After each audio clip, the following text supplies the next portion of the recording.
हमारे राधेश्याम झा जी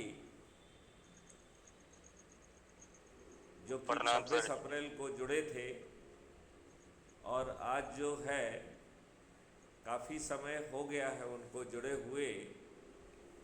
यदि हम अपराध मुक्त भारत मिशन को मिशन की जगह व्रत कहें और 10 लोगों का जोड़ने का अखंडित यदि प्रयास जारी रहेगा तो हम 9 दिन में ही 100 करोड़ हो जाएंगे। लिहाजा हम अपने साथियों से अनुरोध करते हैं, क्राइम फ्री भारत मिशन को व्रत माने। इस व्रत से हमें 21 फलों की प्राप्ति होगी, बशर्ते हम अखंडित रूप से 10 लोगों को लगातार जोड़ते जाएं। तो हमने जिन 10 लोगों को जोड़ा वो 10 लोगों को जोड़ें, वो 10 लोग जो जुड़े वो 10 लोगों को जोड़ें, तो हम बड़ी आसानी से, बहुत आसानी से 9 दिन में 100 करोड़ हो पाएंगे। और यदि जब आप 100 करोड़ हो जाएंगे तो कोई भी आपके विरुद्ध कोई भी गलत काम नहीं कर पाएगा। क्या इस बात से आप सहमत हैं? जी जी। तो पिछले 24 घंटे में आपका क्या रिकॉर्ड कार्ड रहा? और ये व्रत को बिना खंडित किए यदि हम जोड़ेंगे तो 21 फल आपको प्राप्त होंगे। हमारी आप सबसे प्रार्थना है कि अब इस व्रत को खंडित ना होने दें। तो 10 लोगों को आप जोड़ें, उतनी ही एनर्जी लगाएं कि वो भी 10-10 लोगों को जोड़ें।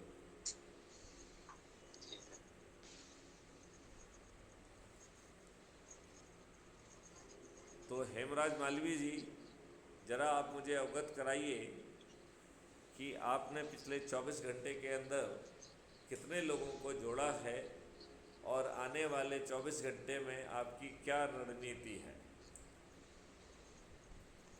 वैसे मैं देख पा रहा हूँ कि आप 20 मई को जुड़े हैं और अभी आपको 24 मार्क्स मिले हैं, आपने किसी भी को नहीं जोड़ा है। तो आपको क्या हेमराज मालवीय जी कोई दिक्कत आ रही है क्या? नहीं श्रीमान जी, कोई दिक्कत नहीं आ रही। थोड़ा तो प्रयास तो कर रहा हूँ, 2 आदमी को अभी भी जोड़ा है सर मैंने। एक दो आदमी की बजाय हम यदि अपने घर वालों को जोड़ेंगे, उनको मोटिवेट करेंगे, अपने मित्रों को जोड़ेंगे, उन्हें मोटिवेट करेंगे, अपने पड़ोसियों को जोड़ेंगे और उन्हें मोटिवेट करेंगे, अपने जो विभिन्न सर्कल से हम जब तक जुड़े रहे हैं उनको लोगों को हम बड़ी आसानी से जोड़ पाएंगे। और जो 5 अंतः विधाएँ हैं और 21 बाह्य विधाएँ हैं, उन उसके तहत हम बड़ी आसानी से 9 दिन के पहले हम बड़ी आसानी से 100 करोड़ का लक्ष्य हासिल कर पाएंगे, बशर्ते हमारा अपराध मुक्त भारत मिशन खंडित नहीं होना चाहिए।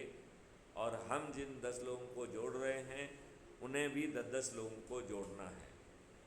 तो मैं जी चाहूँगा श्रीमान। कि अभी थोड़ा सा इस बारे में मेहनत की जाए और जिन लोगों को हमने जोड़ा है उनसे बातचीत करके उन्हें अग्रेसित किया जाए, क्योंकि यहाँ पर आपके जोड़ने से ज़्यादा ज़रूरी है कि जो लोग आपके कारण जुड़े हैं वो भी 10-10 को जोड़ें और अपराध जी मुक्त भारत मिशन का जो व्रत है वो खंडित ना हाँ। हो। मैं राजेश बिलैया जी से अनुरोध करूंगा, बहुत दिनों बाद जो है ना वो पैनल पे मुझे दिख रहे हैं, वो इतने दिनों की जर्नी के बारे में बताएं और अब अपने अपने आप को रीडेडिकेट करें भारत के लिए।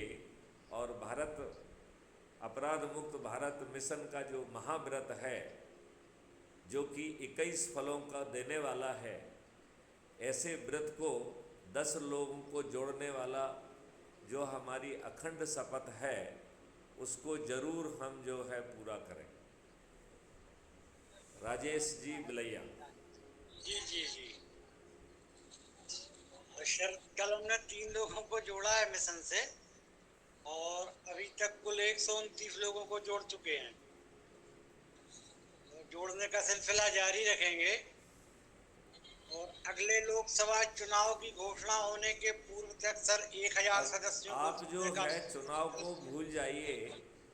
आप हर दिन में जो 10 लोगों को जोड़ने का, और जिनको आप जोड़ रहे हैं वो 10-10 को जोड़ेंगे, तो आपको किसी चुनाव की चिंता नहीं करना है। यदि आपका व्रत खंडित नहीं हो रहा है तो आप 9 दिन में 100 करोड़ अपने आप हो जाएंगे।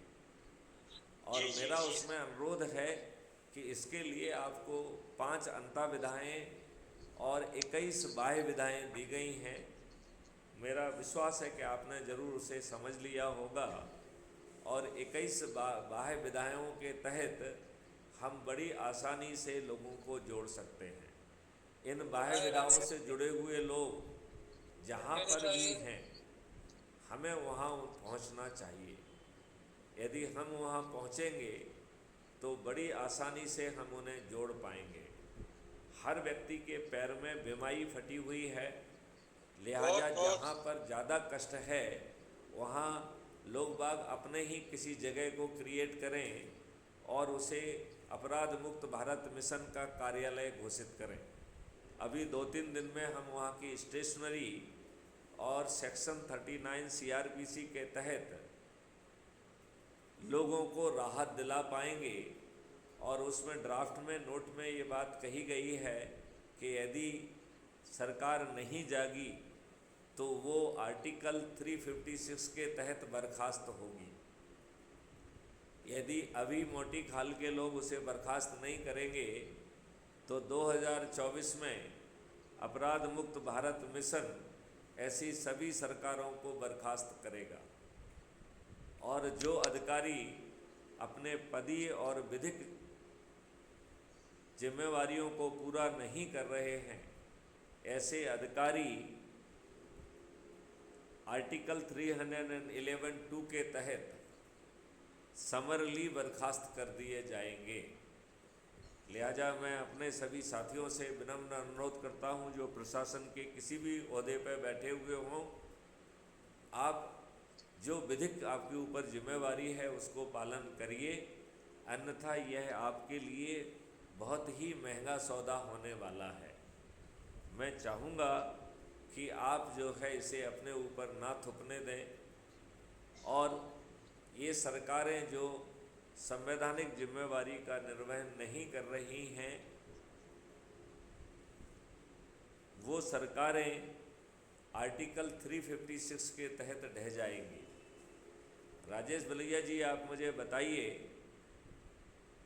कि जो सरकार 1990 में जम्मू एंड कश्मीर में थी, जहां लोगों की हत्याएं की गई, बलात्कार किया गया, और बलात्कार के बाद उनको जैसे लकड़ी को काटते हैं ऐसे ही 2 टुकड़ों में उन्हें काट दिया गया। ऐसा भीभत्स काम करने वाले और ऐसी जो सरकार जिनकी ये सॉवरेन जिम्मेवारी है कि अपनी प्रजा को सुरक्षा दें, ये उनकी संवैधानिक जिम्मेवारी है। और इस संवैधानिक जिम्मेवारी का निर्वहन ना करने के लिए फारूक अब्दुल्ला जैसे लोगों को जेल में सड़ना चाहिए। यदि अभी ऐसा नहीं हो रहा है तो आगे चल के ऐसा होगा।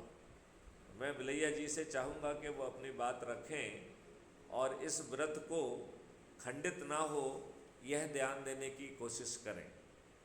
बस ज़्यादा इम्पॉर्टेंट है कि जिन लोगों को आपने जोड़ा है उन्हें खगालिए, और यदि उन्होंने ज़्यादा लोगों को अब तक नहीं जोड़ पाया है तो उन्हें जागृत करें, जिससे यह व्रत बिना खंडित हुए हमें 100 करोड़ तक पहुंचा पाएगा।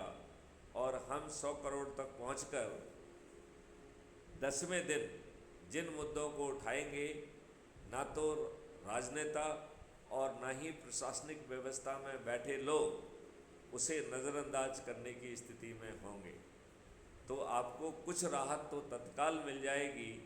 बची कुची राहत हमारे उभरते चंद्रगुप्त इन्हें पराजित करके पा पाएंगे, दिला पाएंगे। संविधान की व्यवस्था में जो भी बातें हम कह रहे हैं वो अब सब संविधान में लिखी जिससे कि वो उनकी बाध्यता रहेगी। मैं ये चाहूँगा कि जो शपथ पत्र है, हमारे जितने साथी जुड़ गए हैं और आगे 10-10 को जोड़ने का प्रयास जारी रखें और शपथ पत्र को हस्ताक्षर करें और उसे ऐप के माध्यम से अपलोड करें और एक शपथ का वीडियो भी बनाएं और कोशिश करें कि वो ज़्यादा बड़ा ना हो, उसे भी जो है ना अपलोड किया जाए। यदि इसकी फ़ोटो मुझसे शेयर की जाएगी तो मैं इसे जन जन तक भेजने में आपकी मदद करूंगा। अब मैं राजेश बलैया जी से जो अभी हमने ब्रीफिंग दी है उसके बारे में कुछ सुनना चाहूँगा, मैं उनके अपने ख्याल भी और कार्रवाई भी, क्योंकि it is action packed mission है। राजेश बलैया जी।